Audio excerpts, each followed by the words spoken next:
Folks that we spoke to have directly spoken to the folks at Nike, prominent company, and other companies, and they say they are really prepared to embrace an athlete. Of course, it's got to be the right person, and what that means, I don't know, but everybody thinks this could be a real marketing bonanza. It's high time. All right, John. Thank you. Remember, you can join in on the conversation about gays in sports and the rest of tonight's show on Twitter using #RealSports. You can also weigh in there on our next story.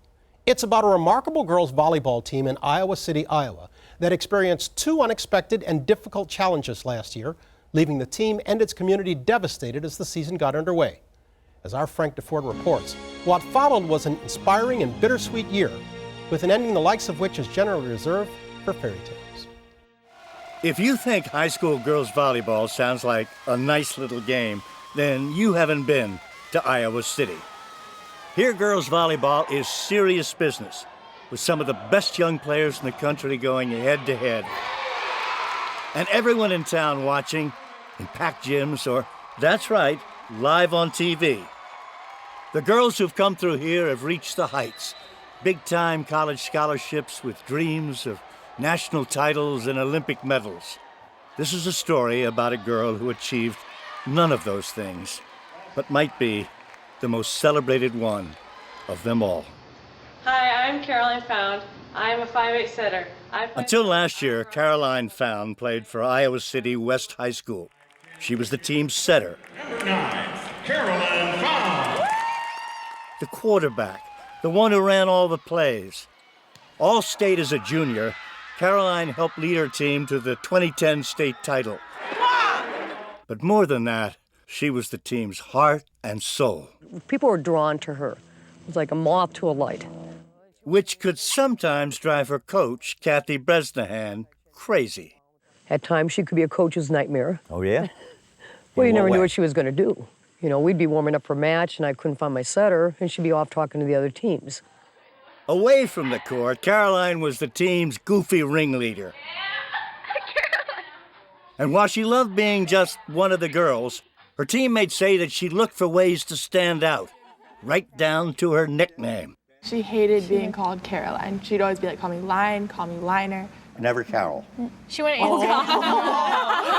Never. Why? I mean, she thought I was like an old lady. Yeah. My wife's named Carol, I want you to know. And Line knew how good she had it. The youngest of 3, her father Ernie, a doctor, and mother Ellen, a consummate volunteer, were the kind of parents that everyone wished were theirs and welcomed everyone into their home. Like after Caroline's end-of-the-year banquet. We are having a celebration party for parents and families and friends. Everybody. In their backyard barn, Ernie built a kid's paradise, where the main attractions were the giant 40-foot swing and the basketball court. Kids would just come out and play poker out in the other room, shoot darts. To hang out. To hang out. The Founds, it seemed, had a picture-perfect life, until in a few short months it would all be shattered. Without warning, in the spring of 2011, Caroline's mother Ellen was diagnosed with stage 4 pancreatic cancer.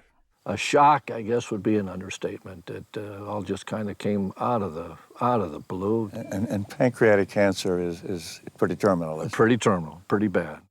Told that Ellen had only months to live, Caroline dedicated the upcoming volleyball season and her sneakers to her mother. By August, just days before Caroline's first game, Ellen was admitted to the hospital and the end seemed near. Coach Bresnahan remembers waiting for the inevitable phone call. But when it came, she couldn't believe her ears. Very matter-of-fact and said, there's been an accident, and Caroline was on a moped and didn't survive. And what was your response? Disbelief. I didn't believe him. I mean, in my subconscious, I immediately thought they meant Ellen. Of course. And I said that. I said, you mean Ellen? They said, no, Caroline.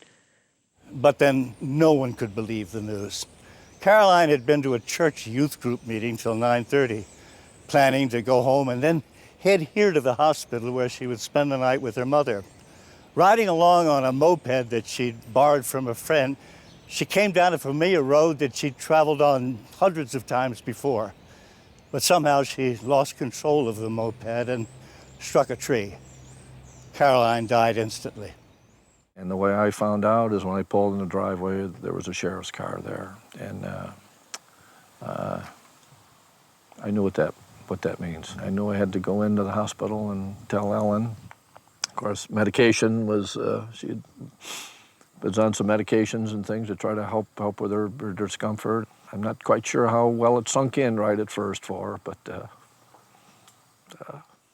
I just dropped my phone, and I just like screamed. I didn't know what to do, and I called Kelly, and I just asked her, like, is it true? A few days later, the team stood together at Caroline's viewing, joined by hundreds of people, even whole teams from across Iowa, who stood in line for up to 4 hours to pay their respects. Anytime someone loses a child, Yeah. the grief is overwhelming.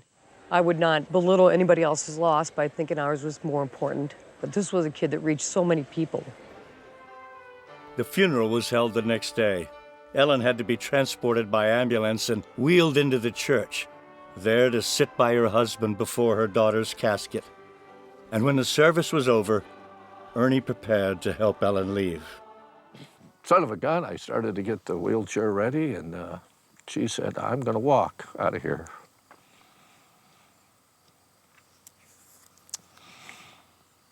And she did. She walked. Walked out of the church, reaching out, extending her hand. It was unbelievable. Where she got the energy and where she got the courage, I don't know. Last time she walked, I guess. Yeah.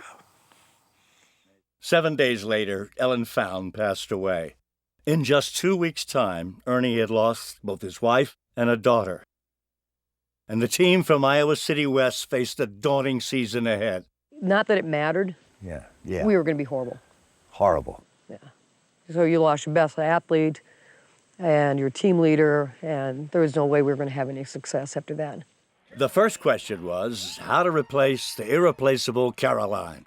You can't play volleyball without a setter, and nobody wanted to be at that spot on the court, and nobody wanted anyone else to be there either. Player after player was forced to try out until finally Coach Bresnahan and her staff made their decision. After our first competition and watching, I said, Kelly's got to do it. It was a heavy-hearted choice because Kelly Fleeler and Caroline had been best friends since they were 3. Coach Bresnahan wasn't surprised when Kelly said no, but then a teammate said the words that would change her mind. Caroline would want you to do it. Like, if anyone can do it, she would want you to do it. Caroline wouldn't ever let her team down, so I couldn't just say no. 2, 3, 4, 5, 6, 7, 8, 9, West! So Kelly began a crash course in setting with 81 different play combinations to learn. For good luck, her teammates took Caroline's sneakers, the same sneakers she dedicated to her mother, and placed them under a chair that they had now dedicated to her. But the biggest inspiration came from her classmates. T-shirts were made bearing a simple phrase, "Live like Line." And what started as a small tribute became the motto for the whole town. And as news of Caroline's story spread, requests for the shirts poured in from across the state. And at every game, tucked away in that sea of blue, you could spot Ernie. I did a lot for the players because I felt like it would help them. I had to do it for myself, too. As difficult as it was. Yeah, I had to keep going. I mean, those are her buddies that are out there. The team began to take on a whole new importance. Their games became a gathering place where the community could grieve and heal. It was a lot of pressure for a bunch of 17-year-old girls, and it showed. In Caroline's position, Kelly struggled. Another error. And the losses began to pile up. Coach Bresnahan was having a hard time, too. One day after practice, she broke down and looked for some kind of reassurance from Caroline. I said, Caroline, I need to know you're okay. And I go in the locker room and, it's like, Caroline, it doesn't have to be anything big. Just give me some sign that it's all right. And all of a sudden, there's 2 pennies heads up. And then I happen to see some other kids in the locker room. And I said, you guys, we need 1 more penny, 3 pennies from heaven. Taken from the old adage, the superstitious coach always believed that pennies found in 3s were sent from heaven. And I go out of the locker room to leave, and right At the bottom of the locker room door was a third penny. And then after that, we just kept finding pennies all the time, groups of 3. Pennies from heaven. Yeah. And that's when Coach Bresnahan saw the team kick into gear. Kelly developed a steady presence in the middle, and the wins started to come. Then it was time to celebrate some.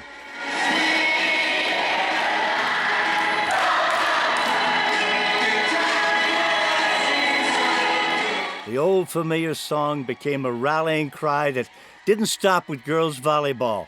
The softball team joined in.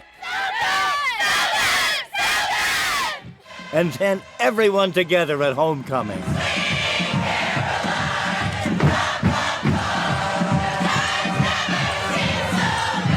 Coach Bresnahan's team rode the music and the momentum all the way to their conference title and qualified for the state playoffs. And they quickly won their first match. They won their second one just as easily. And next thing they knew, they'd made it back to where no one expected they'd be. Iowa City West needs just one more victory to repeat as state champions. The team stepped onto the court feeling confident, but they played like they were back on their heels. Costly errors put them 2 sets down. City Eye another attack, and that goes between a couple of West players. To take home the title, they'd have to win the next 3 in a row, a seemingly impossible task. We had all kind of got a little bit of a feeling of, well, it's been a nice run. It's been a nice run, but not quite. But Lions teammates had other ideas. We were like, okay, now we need to actually play volleyball. Losing just wasn't an option. Point by point, the girls clawed their way back into the match until it was all evened up in the final set. And Iowa City West has come right on back. But their opponents got the first crack at the title. Championship point. Oh, no. Net serve. The serve went right into the net. It was almost as though there were divine intervention. A few points later, West got their shot at finishing it out. And that's Iowa City West for the championship match point. They set it off to the left side, and a nice dig out of there by Molly Mason. Stump dumped over. It's down! They've done it! And the championship to the women of Troy. We had to do it for Caroline. And it was just like relief that we honored her as best we could. The outpouring of love and affection and pride, it was just overwhelming. And Ellen and Caroline were, you could feel them. So the team had believed like Line, and Kelly had played like Line, and Line's team was the champion again. Good times never seem so good. So good, so good, so good. It's over now. Her class is gone. They've all gone to the winds. Yeah. Will people remember Caroline Found? I think so. It's kind of like paying it forward. I think a lot of us want to embody her best traits. She was a pretty amazing kid.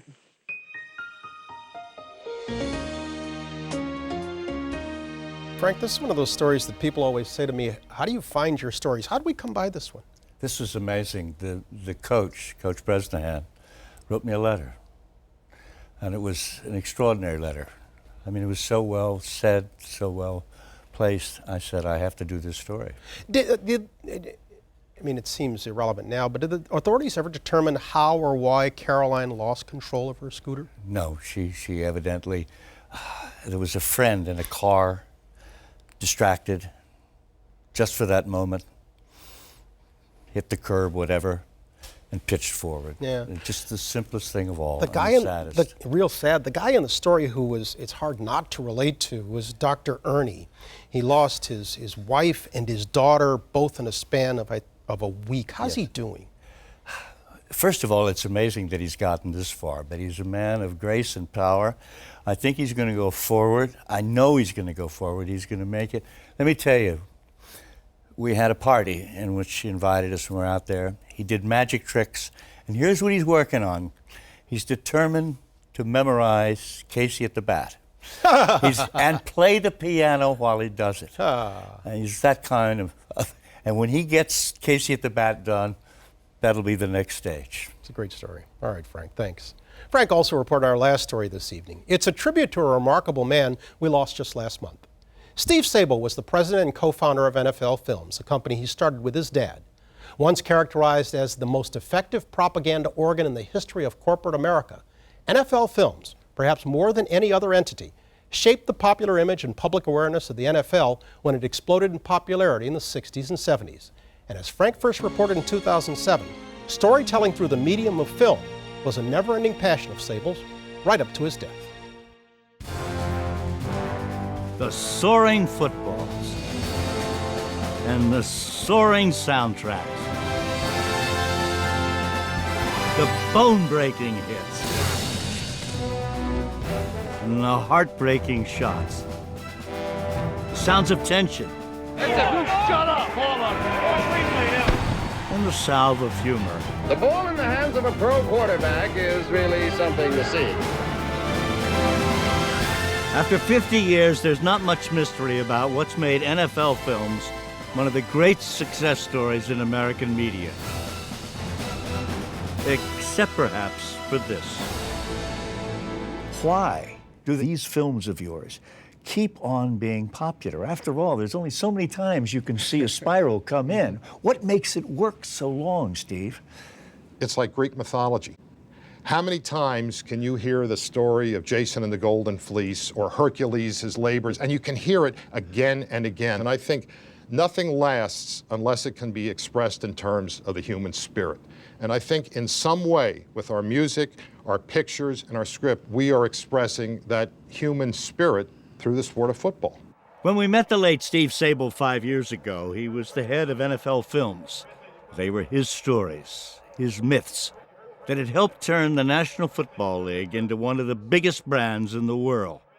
As the NFL grew and grew, so did NFL Films, eventually shooting more film each year than every studio in Hollywood combined. And to think. Right up here, this is where it all began. This is the camera that was given to my dad as a wedding present, and this is, as a kid, this is how I remember my father. He never had a head. It was just this, you know. My father never had a head. These were the very first NFL films. Steve Sable's first steps, first haircut, first sleigh ride. Every move he made captured by his father, Ed. Then, filming young Steve's first touchdown, a revelation. I saw that movies and football were perfect. The football field is even shaped like a movie screen. So when in 1962 the NFL took bids to film its championship game, Ed grasped at the opportunity to turn his passion into a job. I said, well, I'm going to get that game. I got to get that game. I don't care what it is. I must get that game. So Ed found the highest bid and doubled it, a whopping $3,000 for the game's rights. Next, Ed went looking for a partner, someone who knew both sports and showbiz. He settled on a man athletic enough to be named a college football captain, showy enough that he'd be named Mr. Philadelphia, and brassy enough to be named Sudden Death. Sudden Death? Well, I gave myself a nickname. Sudden Death. Oh, yeah, you had to have a nickname. By now, Steve Sable was a fullback at tiny Colorado College, and just a substitute fullback at that. But he was a master of hogwash and hype. He'd made himself into a larger-than-life hero by placing phony news stories about a budding star from the football-crazy but fictitious town of Possum Trot, Mississippi. He was part jock, part showman. Ed Sable had found his man. He said, Steve, you know, I can see by your grades that all you've been doing out there at Colorado College is going to the movies and playing football. Well, that makes you uniquely qualified for this job. And that's how it began. Football Films would be forever changed from this. Jack Kemp tries to add to his 7-0 lead with this long pass. To this. From 1962 on, the Sables alone have owned the rights to film the NFL. Their revolutionary approach? Simple. Portray football the way Hollywood portrayed fiction. I think of the impact that Hollywood's had on me as a kid seeing Duel in the Sun with Gregory Peck and Jennifer Jones, and they're climbing up this mountain, and it was all this great music. You just saw their bloody hands trying to climb up the mountain. And I remember seeing that, well, geez, why can't we do that with football? Why don't we shoot Dick Butkus's hands or just get, show the line of scrimmage with the fingers twitching? There's a whole story there. Yeah, I thought we got to get into the line to get, as Steve says, the snot out of the nose, the helmet turning sideways, the hands grabbing the dirt. The rippling of the butt cheeks, that's the other. And the sweat coming out of the heads and everything. And a new thing I want to try is we want slow motion. Now that was new at the time, slow motion? Yes, it was brand new. Nobody used slow motion, Frank, because it was too expensive. The film goes through a camera like water out of a spigot. But slow motion was just one of NFL Film's innovations. Next, the Sables went to Europe and hired the renowned composer Sam Spence. And in order to get the Hollywood-style scores they were hoping for, the Sables guided the musicians with historical frames of reference that the Europeans would understand. So I'd say, Sam, this would be like a midwinter battle at the gates of Moscow. That's what you want to think. Or if it was a Unitas against Namath, and I said, this is like, you got to think of the Battle of Trafalgar. This is Horatio Nelson against the Spanish Armada on the storm-tossed seas. We need a lot of strings, and it would come back just like that.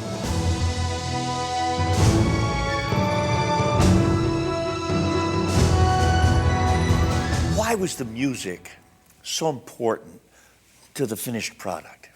We're married to music. We go to war to music. You make love to music. You make love to music. Music is a great mood builder. Music was also at the heart of a different sort of concept. Our janitor came into my office, and this had to be 66 or 67, and says, Steve, why don't